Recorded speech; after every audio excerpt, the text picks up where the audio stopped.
ఓం నమో వెంకటేశాయ.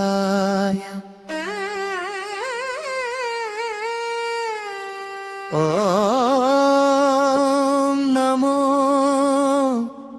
నారాయణాయ.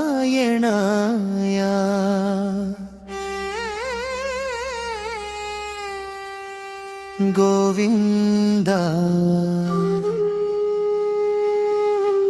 గోవింద.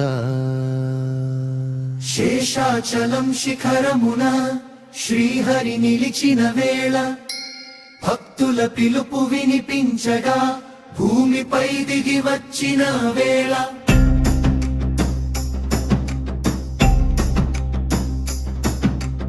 వైకుంఠం విడిచి వచ్చాడు,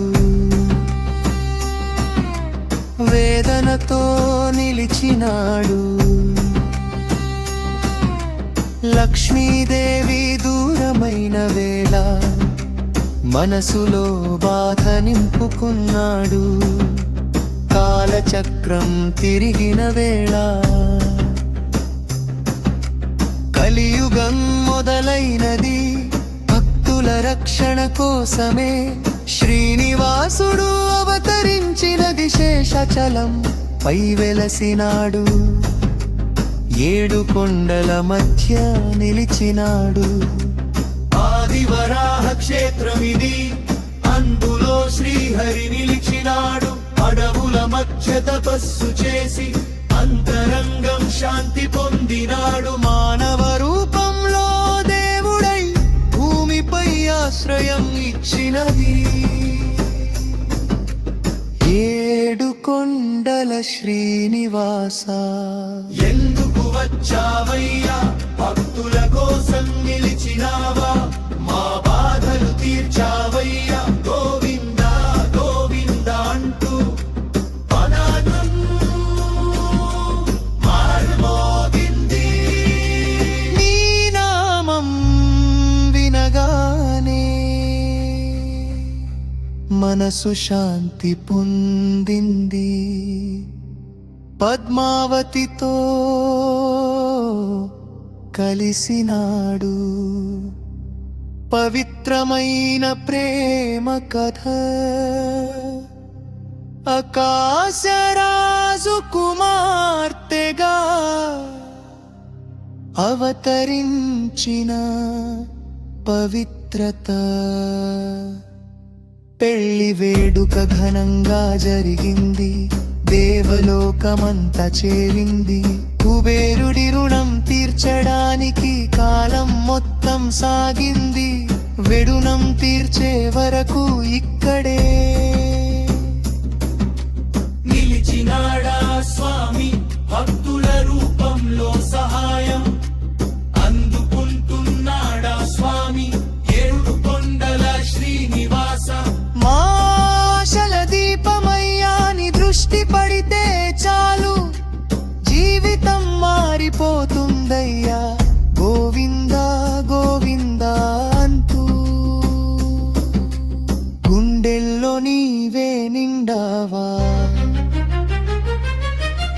తిరుమలగిరిపై వెలసిన ప్రత్యక్ష దైవం నీవయ్యా. అన్నమయ్య గానం వినిపించగా ఆలయం మార్మోగింది. తాళ్లపాక కీర్తనలు వినగానే శ్రీహరి హృదయం కరిగింది. భక్త రామదాసు పిలిచిన వేళ కరుణగా ఆశీస్సులు ఇచ్చినాడు. ఎవరైనా నిన్ను పిలిచినప్పుడు తక్షణమే స్పందించినాడు. లడ్డు ప్రసాదం మహిమగలది, అన్న ప్రసాదం పవిత్రమైనది. శ్రీవారి దర్శనం పొందితే జన్మ పుణ్యం సిద్ధమైనది. సప్తగిరులు కాపాడుతున్న దైవ శక్తి అపారమైనది.